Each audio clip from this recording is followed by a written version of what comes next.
Welcome to this edition of the Rhody Reporter. I'm your host for the segment, Susan Wynn.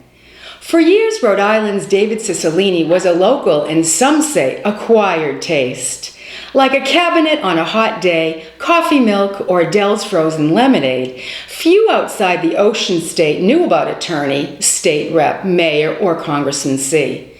Inside the crowded confines of Little Rhody, we all knew about his escapades taking bogus checks to cover Providence property tax liability, and from whom? The excessive police overtime on his mayoral watch, especially the after-hours transport, and the running gun battle he conducted with the city's firefighters. All this and more barely elicited the patented Rhode Island eye roll from most locals, and none of it seemed to make much of a dent in his vote count. All the while, Mr. Cicilline flew under the radar, both at home and nationally.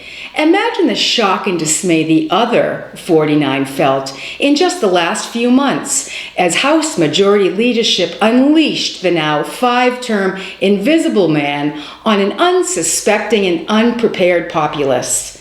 Rep C was never shy when it came to theatrics. Remember the sit-in protest he led in the well of the House chamber?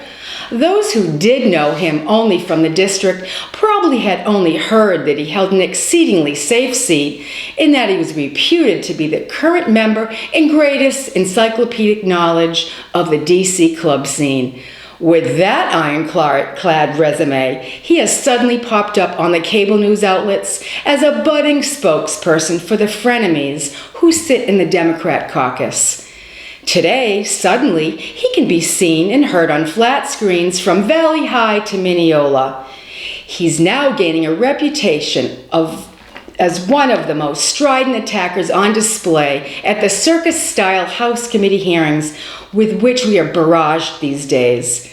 The sorrowful pleas to the second balcony, which pass for Congressman's questions in these episodes of political theater, are triumphs of style over content. The man seems tailor-made for the video blog, which is House proceedings today. Sadly, your patient and unassuming Rhody reporter has to be the one to ask the difficult question. What about your constituents, Mr. Cicilline?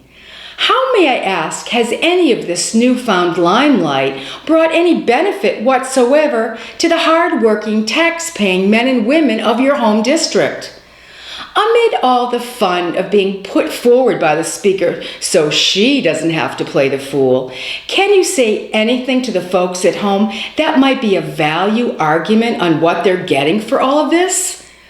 If not, this might be the time you get more from your District 1 homies than just the eye roll.